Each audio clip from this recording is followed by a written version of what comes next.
morning, everyone. And thank you for choosing to join us. I'm Lauren Sorkin-Yo from Resilient Cities Network, a network of 97 cities in 40 countries around the world working to build holistic resilience together. And I'm really looking forward to guiding us through the discussion over the next 45 minutes on rethinking infrastructure for the coming decade. I also want to say as we get started that I'm very glad that this is a public session because the discussion of infrastructure needs to be a very inclusive discussion. So I hope that those of you who are joining us remotely today will continue to engage with the forum on this topic and with those of us on the panel as well. Today you're going to be hearing from 5 very dynamic panelists. We have with us Lord Nicholas Stern, who is from the Grantham Research Institute on Climate Change and the Environment. We have the Honorable Governor Larry Hogan from the great state of Maryland in the United States. We have Arjun Dhawan, Vice Chairman of Hindustan Construction Company, Jonathan Reckford, Chief Executive Officer of Habitat for Humanity, and Florence Verzelen, Executive Vice President of Dassault Systems. Now, I'd like to start us today by grounding this conversation before we turn it to our panelists.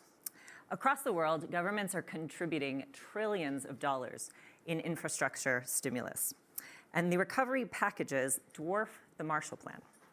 G20 economies are contributing about $11 trillion in stimulus spending, 3 times more than they did at the end of the financial crisis in 2009.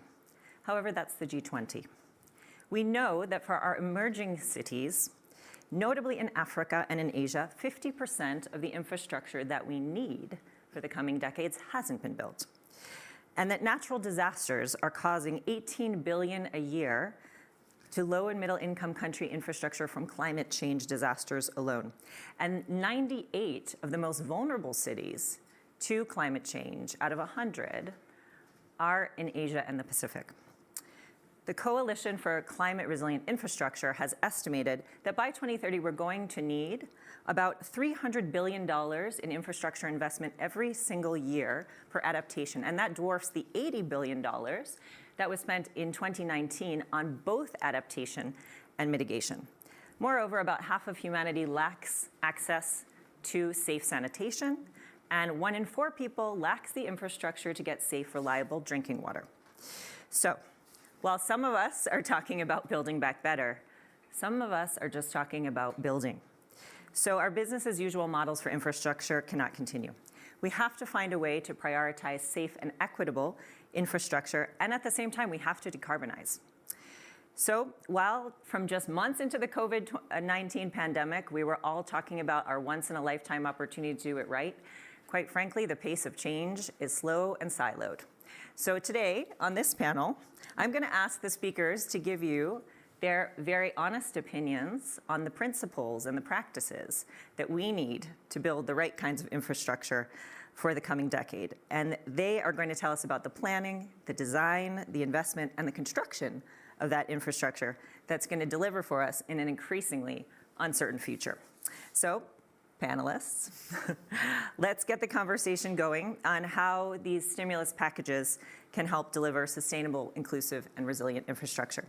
I want to open with you, Lord Stern, and ask you, what's the scale of the investment that's necessary today, and how can this be financed? What tools can we use to prioritize and focus the investment that we need for maximum impact? We probably have to invest as a world something like 3-4% extra of national income if we're to recover and build the kinds of economies which are resistant to climate change, to the effects of climate change, which do not cause climate change, and of course, which much more than that, they deliver all the things that you've described, which summarized in the Sustainable Development Goals. So that is an extra amount of investment, which is quite feasible in historical terms. It's quite feasible in terms of the world macro, where planned savings is in excess of planned investment. The right thing to do is push up planned investment. It boosts demand. But the scale is very big, but we shouldn't be daunted. It's totally feasible. And we're absolutely in a hurry. The world's infrastructure will probably double in the next 15 or 20 years. If it looks anything like the existing infrastructure, then say goodbye to 3 degrees. let alone, well below 2 degrees or 1.5, which would be absolutely devastating, particularly for poorer communities. So as we look at the scale, we must recognize and act in that way, but we must see it's absolutely feasible, that if we get it wrong, we're in deep trouble. If we get it right, we've got the growth story of the 21st century. Cities where you can move and breathe and be productive, ecosystems which are robust and fruitful, much higher resource efficiency, therefore productivity. So we really are at a crossroads. So we've got to invest a lot more, but we shouldn't be daunted by that task. I want to turn the next question to Governor Hogan, where we're seeing some increased investment. The U.S. has passed $1 trillion bipartisan infrastructure bill. Can you tell us how the U.S. is now going to take steps to make sure that that investment is more sustainable and resilient? Sure. Well, first of all, thank you. It's an honor to be included among such a distinguished panel here, and thank you for convening on this topic, which I think is critically important. Look, I'll take you back to how this thing came about and then how we're going to implement it. America had crumbling infrastructure, and we hadn't addressed it for literally decades. And Republicans and Democrats both talked about getting it done, but never really were able to accomplish anything. And so this is a big achievement. I was chairman of the National Governors Association. In 2019 and 2020, I started an initiative on rebuilding America's infrastructure, and we held summits around the country and around the world and got the best input from academia, from the private sector, from federal, state, and local governments, and came up with a set of recommendations that all 50 governors agreed to, and which became the basis of the bipartisan deal, which was finally implemented. After I met with President Biden in the Oval Office, met with Secretary Buttigieg. I then convened kind of an unprecedented conference in Annapolis, our state capital, 30 miles from D.C. We had both Democratic and Republican governors, senators, and congressmen from all across the country, and they were miles apart on what they thought should be included in this infrastructure bill. But we came away with an agreement that became this infrastructure bill. It included every single one of the recommendations of the governors. And it's a big deal for America to get to that point where we finally got Republicans and Democrats at least working together on something. This is a step in the right direction. The Republicans started out at about $500 billion and only wanted to talk about roads and bridges. The Democrats started at $4 trillion and wanted it to include a lot of social programs that we were having a hard time figuring out how that was exactly related to infrastructure. And we ended up with sort of a compromise at $1.2 trillion that included not only roads and bridges and tunnels and ports and highways, but also clean water systems and sewer treatment systems and green energy and resilience and things like cyber and broadband. And so it became a bigger, more inclusive infrastructure package. It was difficult to get it through, but we got it through the House and the Senate, and 6 months ago, it was signed into law. And now we're trying to figure out, and it's not quite finalized because the federal government is still producing regs about exactly how we're going to spend the money, but the states are ready to move. And the states are the ones that implement all of the infrastructure in America. And we already have pretty good plans. All of our state agencies are together trying to figure out how we're going to utilize this money. It really is not just a giant pot of money. It's basically a 20% increase over 5 years, and it's going to be very prescriptive about what we can and can't spend it on. But it is going to help us take things to the next level, and I think we'll also be able to leverage that money to tap into private sector investment to really do much more of the things that we need to accomplish. It's a great point that you make about the process and what it takes to even create the enabling environment and get to the point where you pass that infrastructure bill, and then what needs to happen for implementation, which I know we're going to talk more about, and the role of the private sector and the public sector working together being so critical. It's really a great segue to you, Arjun. We've also seen that we're going to have 1.4 trillion in investment in infrastructure in India. That's what's been promised. And when you think about the scale of what's required, what do you think that the government needs to do to create that enabling environment for more sustainable and resilient infrastructure in India? Thank you, Lauren. So India finally has an infrastructure program that it deserves. And $1.5 trillion will be invested over the next 5 years. And for India to be part of the comity of nations, it needs to do this admirably. Track record so far has actually been very good. For example, we have the second largest road network in the world, and on that very large base, we're executing about 50 kilometers of national highways daily. That translates to about 18,000 kilometers annually, which on an annual basis is the size of many national highway networks in most other countries. On the renewable front, and to actually also bolster our energy security, we have about 18,000 megawatts of renewable power come online every year, and I could go on. Now, India is the 6th largest economy in the world, 3rd on a purchasing power parity perspective, and the Indian economy has actually been built by Indians and Indian businesses. Now, as an emerging market, there are certainly huge challenges, and at the same time, there are huge opportunities, not just for Indian businesses, but for the entire world. Now, I can appreciate that entry into the Indian market does have its challenges, and a number of issues come to mind, but I'll name 2 in the context of the current conversation. First, adequate and appropriate risk sharing between government and private sector. The second is contract enforcement and swift dispute resolution. And I think our government and especially our Prime Minister is especially aware of some of these issues, and there's an ongoing dialogue to actually make some of these things better. And by the way, the WEF is wonderfully placed to actually assist in some of this dialogue as well. So I'll conclude by saying that the preparatory work that goes into creating and planning and executing this $1.5 trillion of infrastructure, we have to get it right, is something that's so fundamentally important that requires for India to engage with all its partners in the globe for the purpose of best practices, so that we're able to execute infrastructure that is productive and sustainable. Thank you, Arjun. And I do want to come back later to some of the other actions we need to do to get it right. Before we do that, I want to turn it over to you, Jonathan. The U.S. has been all over the news about the housing market, and not always for the best reasons. Rising house prices have been, news all across the globe. What can the U.S. government do to leverage the stimulus package to make housing more affordable and safe for our families? Thanks, Lauren. And we actually unsuccessfully in the U.S. argued that housing is infrastructure. We still would make the case that you really can't solve the issues we're trying to solve if we don't plan and build in needs for housing. As you rightly said, I think COVID, to many people's surprise, deeply exacerbated an existing housing crisis. So we've seen in the global north is the fastest growth in housing costs in modern times. And what we've seen in the global south is an existing crisis getting far worse because incomes went down. And so we have 1 billion people living in affordable settlements.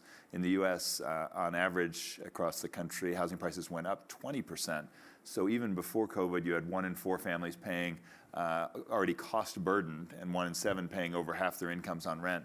That has gotten far worse. And I think the opportunity here is to think about both sustainable and inclusive. And if we don't actually create cities where people can live close to where they work, so if you think about transit-oriented, mixed income, mixed use, that include all of society, we really won't achieve the goals.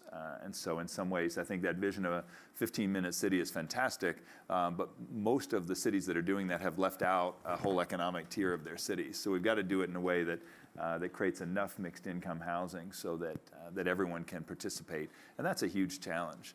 And I think the government's role is really to create the infrastructure in many ways, and then the private sector can build. But right now, the math is broken. It's, I think developers across the North cannot build something that families below the median income can afford to rent or buy.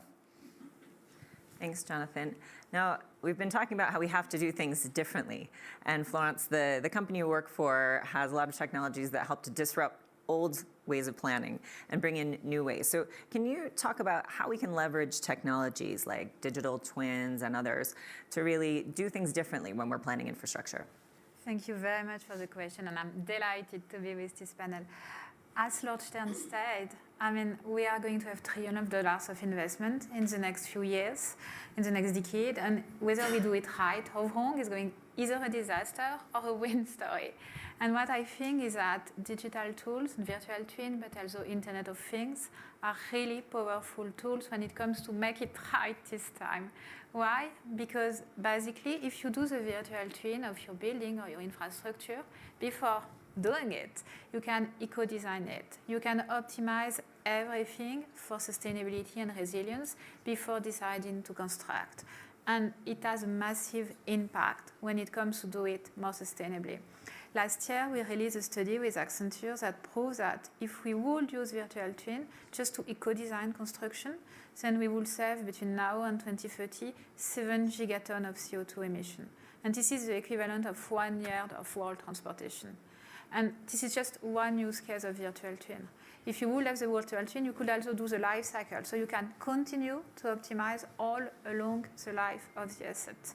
Right now, we are doing that with reconstruction, for example, and it allows them to save up to 60% of the energy consumption of their buildings. So it's really massive when it comes to impact, but it's also really massive when it comes to build for resilience as well. Why? Because if you have the virtual twin of your building or your city, what you can do is do the worst to your building and on your city.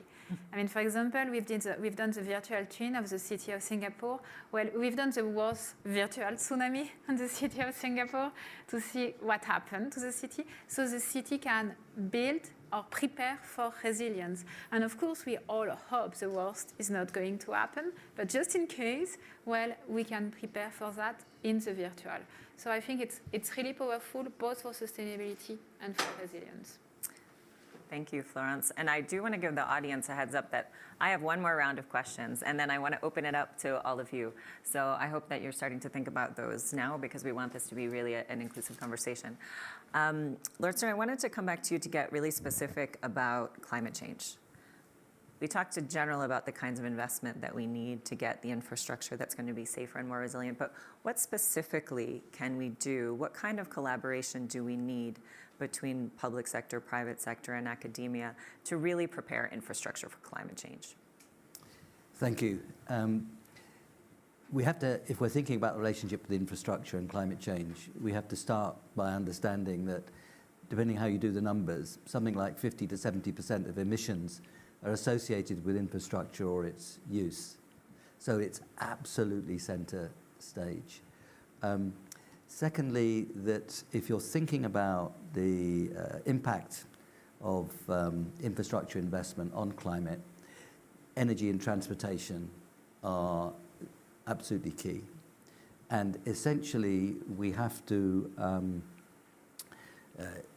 in rich countries, probably double our electricity capacity as we move to electricity driving so many things in the economy, including transportation. So the rich countries probably have to double their electricity capacity, probably India maybe a factor of 4 or 5 by mid-century. So recognize infrastructure is actually at the absolute core, the majority in many ways of the emissions, and recognize that energy, transportation, heating are the biggest parts of that investment. And so that goes right through what we've just been hearing. It goes right through cities and housing and the road building and so on. And the numbers for India illustrated the kinds of percentages that I was talking about a bit earlier. So we really have to invest a lot. But we can see how to do it now. Looking around the world, about 80% or more of investment is private sector. Yeah? And the fractions in infrastructure are a bit less, but still, the big bulk of the investment will be in private sector. So private sector investment, well, you follow von Hayek or Keynes, I hope you read both. It's about expectations. Even if you don't, common sense tells you it's about expectations. Expectations, particularly important in infrastructure, because you're talking about long periods. And you're talking lots of people being involved, all sorts of sources of uncertainty. So the challenge is to construct policy and institutions, finance, so that you keep down, you don't eliminate uncertainty, that's not on offer, but you really bring down uncertainty, and that should be the key criterion, bringing down uncertainty together with revenue flows and a management of costs. So you have to have organizational structures that are going to be capable of delivering that. But the key is to assess, reduce, share, manage the risk. If you do, then those investment opportunities can turn into real investment programs, and particularly important, if you manage your risk in that way, a cost of capital that is acceptable. You cannot build infrastructure on a real cost of capital 8, 9, 10% on scale. You'll find some, but you won't get to the scale. So you need policies to manage the uncertainties, to give confidence in the revenues, confidence as in dispute resolution, as you said earlier, give confidence on the revenue and cost side, and then get the finance, the right place, right scale, right time, which reduces, manages, and shares risk. Then the cost of capital could be, for the private sector, on at a level low enough to really manage the scale that we're talking about. I think that's a really helpful framework in terms of setting the expectations that it assess, share, reduce, and manage in terms of the infrastructure responsibilities, and also being clear about that expectation of the cost of doing this and the kinds of returns that can be expected and where government needs to take risk, and then create an enabling environment for the private sector as well. So in a specific case, in the great state of Maryland, Governor Hogan, how are you planning to work with civil society, with the private sector, in order to really shape infrastructure for the next century? What does that conversation look like? What do the actions look like? Well, I mentioned earlier that through the National Governors Association, we convened all those different kind of stakeholders to provide input into the plan that eventually became this bipartisan infrastructure deal at the federal level. But we've been doing those same kinds of things, and we'll continue to do that at the state level to bring all of the various stakeholders to the table to get all of the input. We're going to utilize this new infrastructure investment to really help expedite some of the projects we've already been planning and already have gotten all that input on from the various people from the private sector, from academia, from our communities, to make sure that we're spending those dollars wisely and leveraging those dollars to leveraging the private sector opportunities. We're building currently, we're putting money into just about every aspect of what we've been talking about. We put $8 billion into cleaning up the Chesapeake Bay, which is our greatest natural asset. It's now cleaner than it's been in recorded history, and we're rebuilding and redoing sewage treatment plants and water systems, but we're making huge strides at the Port of Baltimore, where we're in an environmentally sensitive way dredged the harbor to accommodate some of the larger ships in the world. We're breaking records month after month, year after year. We're the #1 port in the U.S. for roll-on, roll-off. We got private sector. We have P3 partnerships on the Port of Baltimore to accomplish that. We're doing it at the BWI Airport, Baltimore Washington International, which is the #1 airport in the Washington region. Public-private partnerships. We're building the largest P3 transit system in North America, the Purple Line. We just did a deal with Hitachi Rail we have electric new rail cars for the Washington Metro system. They're building them in our state. So it's that private sector investment.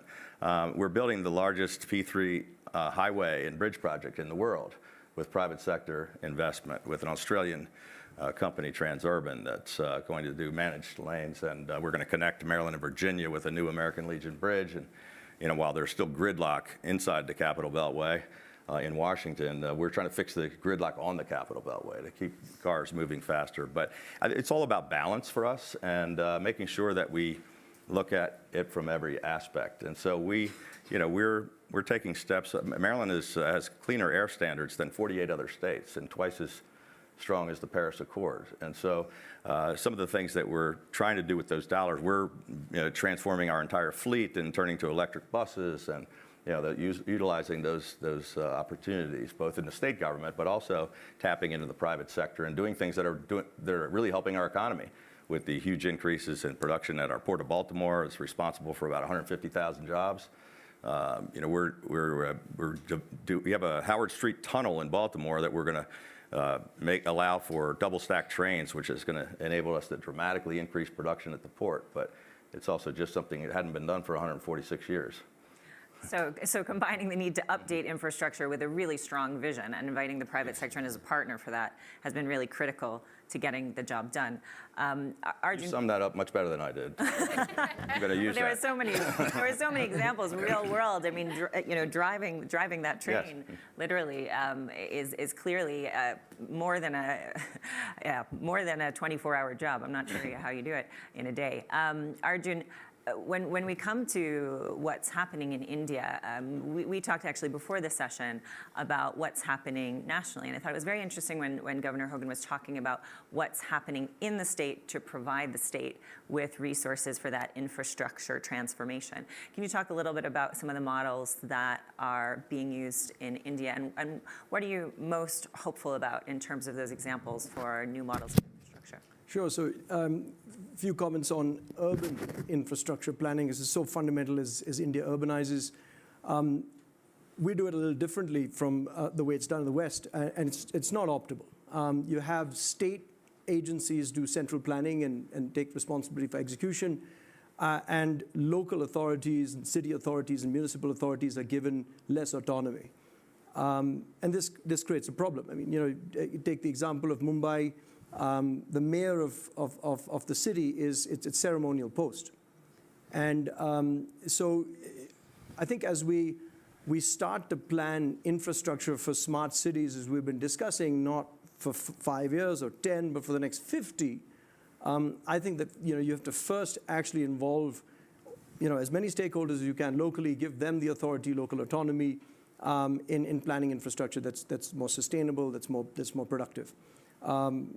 Second, I think we have to, as an industry, continue to innovate. HCC, for example, we use fly ash in the production of our concrete to reduce the amount of cement that we use. The planning needs to take into account water conservation. We don't talk about water enough, so our projects are net water positive over the life cycle of the project. And then technology has made a huge difference in this last number of years. So your projects are planned better. So there's less wastage. Procurement is more efficient. And then you have, most importantly, our structures end up being much lighter. Now, I think that there's younger politicians in our country, who appreciate, what we're talking about. And certainly, I think that we've, on the subject of public-private partnership, it is so fundamentally important, as part of any infrastructure development that takes place around the world. On one hand, you actually have the best practices that PPP brings in design, in operations and maintenance for the life cycle of the project, but there's also the all-important question of financing. And as soon as you start to de-bottleneck a lot of what we talked about, the cost of infrastructure, as we've talked about, ends up becoming less expensive. The premiums that you end up, on project finance and equity allow for then more infrastructure to get built with less capital. Thank you for that. And there's so much to dig into there in terms of some of the initiatives of the Indian government, whether it's the Smart Cities Initiative or Swachh, where they've created a lot of special purpose vehicles for investment with city level and with state level, and that probably deserves its own session. But I want to pose an open question to both Jonathan and Florence about the models of infrastructure that you're seeing as really examples of this kind of inclusive and resilient and sustainable infrastructure that you think can be scaled. Thank you. It's, I think, and I'm going to do it in two parts because the global north is very different than the global south in terms of what's needed and what's worked. The truth is, everywhere there's a huge undersupply, though in rare cases there's housing, but it's in poor condition. So there's qualitative and quantitative needs, and there's an opportunity in both scenarios, I think, to make it much more green and sustainable. But we've got to figure out a way to do that in a way that still makes it affordable, and that's a huge challenge. And so I think Singapore is the unicorn. One principle I think that's important is as transit gets built out, that cities look further ahead and allocate land in advance. And that's usually where it goes wrong. Rapid urbanization is unstoppable largely, but it's cities that haven't planned in advance. And if they allocate the land early, you can then reap the benefits later, and the private sector can then build. And I think Seoul is a relatively good example, where when I lived in Seoul, I think there were 7 million people. Now there's well over 20, depending how you count. And they grew, but one of the things they did, oversimplified, is as the trains moved south, they, instead of the farmers getting all of the triple value of the land around the trains, a third of it went to housing. So Seoul grew as a mega city with relatively few slums compared to other mega cities. I think another principle is not making it too hard to build, because that's a tax on building. Lord Stern was really talking about that. So how do we have both the carrots and sticks for developers, which is higher requirements for inclusion and mixed income, higher requirements for sustainability, but with that, whether that is density bonuses or tax credits or other models that actually can lower the cost, so that, again, the math can work. And I think a good US example that we're pushing very hard with bipartisan support is a tax credit for developers to preserve housing that is distressed. Most cities are seeing spikes, but there's a part of many cities, and some entire cities, that are undervalued, and it will cost more to upgrade the housing and bring it up to code than it will appraise for after you do that. So this would be a tax credit, like the rental tax credit, that would actually cover the gap to make it economically viable to preserve a lot of existing housing stock. And that's a way to quickly get a lot more people into decent and energy efficient housing. And yeah, I totally agree with Jonathan. Planning is super key. And Singapore is a unicorn, but I do believe we are going to see a lot of unicorns everywhere. Why? Because, for example, in Asia, Guangzhou, we are working with Chongqing, but also with Guangzhou. Guangzhou is using virtual twin to plan for the next district, to plan for the construction of the next district of Guangzhou, to make it the most sustainable, and kind of doing this 15 minutes district in Guangzhou. And what is happening is Guangzhou is happening in a lot of India cities as well. We have the chance to work with the city of Jaipur, and Jaipur is working on the virtual twin of the city for project planning, exactly, to plan for a more sustainable city and to plan for construction that is done in the most efficient way. And I think this is really going to be a trend in the years to come. But what I'm a bit worried about is the skills that we need. Construction and infrastructure have been kind of slow in digitalization. Now they're basically leapfrogging, and they're soon going to be at the same level as aerospace and defense, or transportation and mobility when it comes to productization, virtual twin, IoT. But if they really want to make the best use of that, they need the people with the digital skills. And here, everywhere around the world, in Europe, but also in Asia and in the US, we are seeing a lack of digital skills. If I take the example of Europe, basically, only 42% of Europeans have basic digital skills, and we need important skills to do the leapfrog of construction industry. So the ability of the private sectors to partner with government and schools and university to create the jobs of tomorrow in construction and infrastructure is going to be key. At Dassault Systèmes, we are partnering with some construction schools like ESTP in France. We are discussing with Lithuania. We are discussing with some university in India.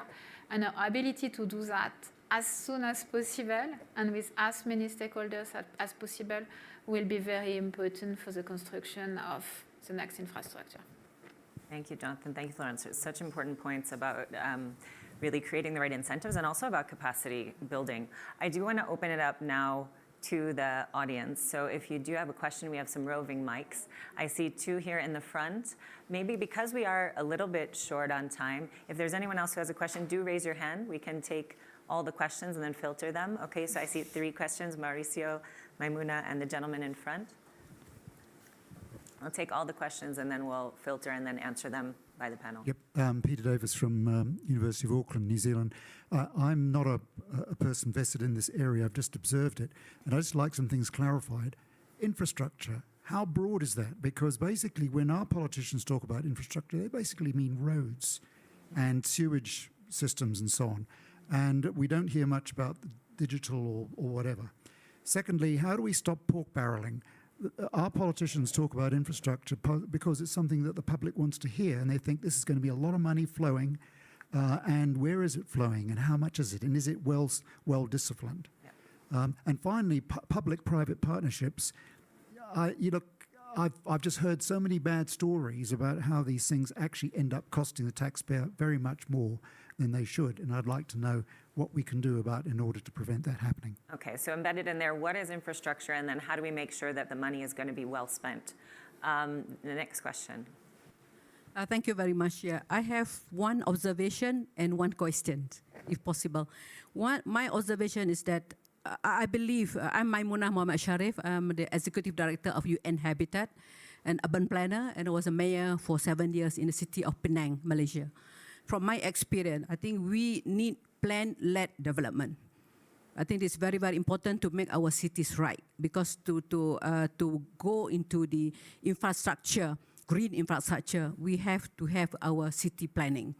I totally agree with Report saying that it's a plan-led development is important. Otherwise, it will be very expensive for you to make land acquisitions and all that.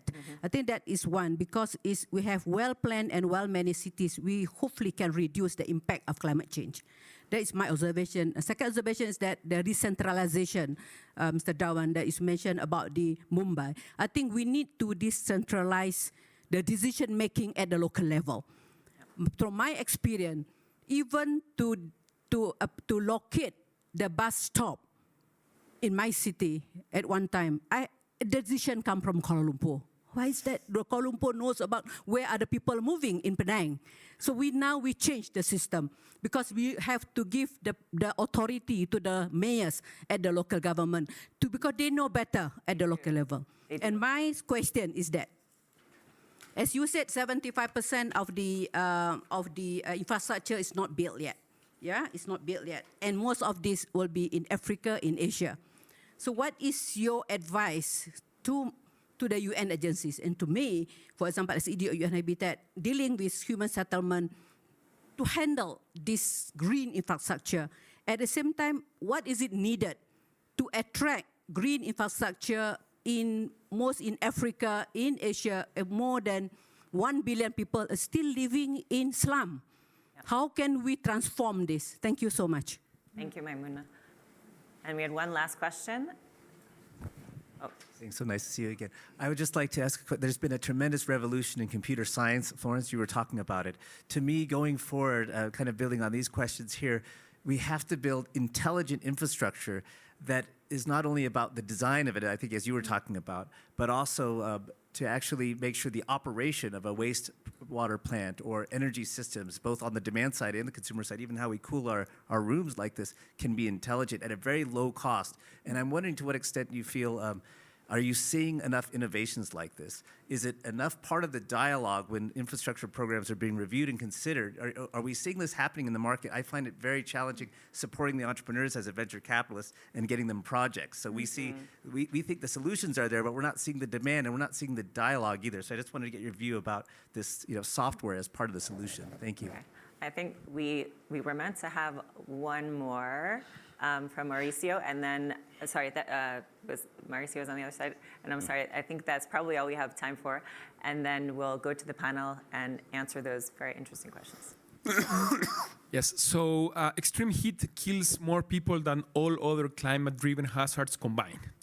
We're witnessing extremely high temperatures in India, Pakistan, but we also have seen how cities that are not prepared to face extreme heat have suffered from it, like, for example, what happened last year in the west coast of Canada and in the US. And we know that the problem is going to become greater and greater as climate change worsens. So my question is, how are you rethinking infrastructure to face the challenge of extreme heat in cities? We know it is in cities where the problem is more severe. So how do you see the future, being more, what kind of actions and innovations do you see in the infrastructure sector to deal with this issue? Okay. Thank you. Mauricio Rodas is a former mayor of Quito. So we have a couple of questions here. I would like to direct the question about how we make sure infrastructure dollars are well spent to you, Governor Hogan, in terms of how we incentivize green investment to come into our cities, especially in emerging markets. If I could ask you to respond to that, Lord Stern, and maybe also Arjun, if you would speak to that. And then the issue of bringing technology into the O&M, right, the operations and management of this, if you could speak to that, Florence. And then in terms of protecting people, Jonathan, if you can speak to what you're seeing in terms of heat management, and Arjun as well. We know it's been over 120 degrees in India in the past couple of weeks, major heat waves affecting the people there. So let's try to go for that. If you can try to keep your answers to about a minute, and then I'm going to have to bring us to a close.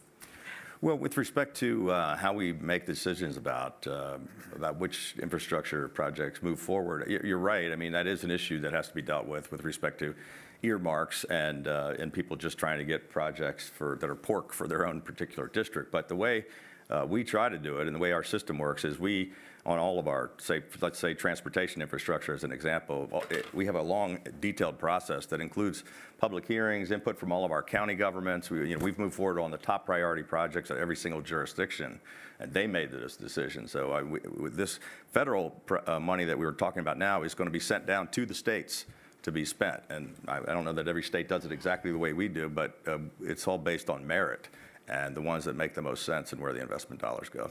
Thank you. Let's start. Yeah, just on the definition point, I mean, you should think of infrastructure as some forms of capital or facilities that enable other activity. In terms of accounting and classification, people normally talk about energy, transport, water, and communications, with quantitatively the biggest numbers for investment in the first two. That's just a question of definition. In terms of incentivizing the right kind of investment on the scale we need, I think there's one clear theme that's run all through is clarity of vision. Where are you going so that investors can see how their investment, and these are complicated systems, are going to fit in with the overall sense of travel. And that is enormously attractive to people making investments. And then, of course, there's lots of detailed stuff about the way you capture the revenues in the land and so on. But if you're going to keep it short, clear, strong, credible direction of travel and ways of solving problems and the right kind of finance in the right place at the right time. And there, the scale of what we're talking about here, particularly in Africa and Asia, demands that we expand the abilities of the multilateral development banks. Janet Yellen has just raised that in a very strong way in her speech to the Atlantic Council. She's absolutely right. And the shareholders of those banks have to really get behind their expansion. Arjun. So on the PPP, I think where governments tend to discount that last P, which is partnership. And certainly India's had a very, very successful run at PPP. We've had our hiccups initially. We've created those constitutions and those framework agreements that now govern concessions. And the program has really scaled in the last 7 years.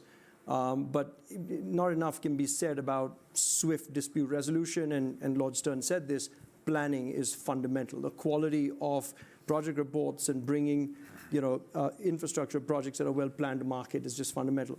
To the point on incentives for green, I think that health, safety, environment need to become a unit part of work. And I think that if governments, financial institutions actually create the incentives for requiring that to actually happen in some small way, I think that will actually go create a habit for people and industry to start thinking in a positive fashion. Florence, and then Jonathan. And thank you very much for the question. Yes, indeed. I do believe there is a lot that can be done in operation. And what we're seeing now is really two things. The ones who built from the beginning with the virtual twin are now transmitting the virtual twin to the owner. So the virtual twin can still be used to improve, to optimize everything during the life of the asset. And this is super, super powerful if you get the right IoT right during the construction of the asset. Of course, you absolutely need the IoT. And then with the IoT, you do all the data analytics, and the saving can be huge. But the other trend we're seeing now, which is super interesting, is that because price of energy are skyrocketing right now, especially in Europe, well, what we're seeing is that people want to implement the virtual twin of building built decades ago in order to optimize them now. And this is super interesting because I think in these buildings that were not built at all for energy efficiency, we can do massive savings with digital. So there is huge, huge opportunities to be taken. If I can tie that, I think that goes right to Mauricio's question around, and you know far more than I do on this, but it goes to better products, and I think some things that are not that complicated. One, as we think about reflective roofing and insulation, how do we not absorb as much heat into cities as we think about how roads are built, if we can have fewer people actually on the roads and people living close to where they work. And then trees are hugely important. I live in Atlanta, which has lots of things we don't do well, but has the largest tree canopy of any city in North America, and that makes a huge difference. So I do think there are both low and high-tech solutions that can make a difference if we can structure it. Yep. I just want to summarize very quickly. I think this panel has been amazing in sharing a lot of insight in a very short amount of time on a rather massive topic. So this is certainly a conversation that will continue. But I think we've heard loud and clear that having a vision and having a very clear vision with shared expectations of what kind of outcomes we want from future infrastructure is important. I think de-siloing is something that we also heard in terms of health, safety, environment, and the importance of a transparent and consistent process for public and private partnerships to come together. And finally, that we do see a lot of hope in the technologies that can help us to leverage and really accelerate the pace of change. So again, I want to thank all of you for being here and sharing your time with us this morning. And I really want to give a big round of applause and a thank you to these panelists who have shared their wisdom with us. Thank you.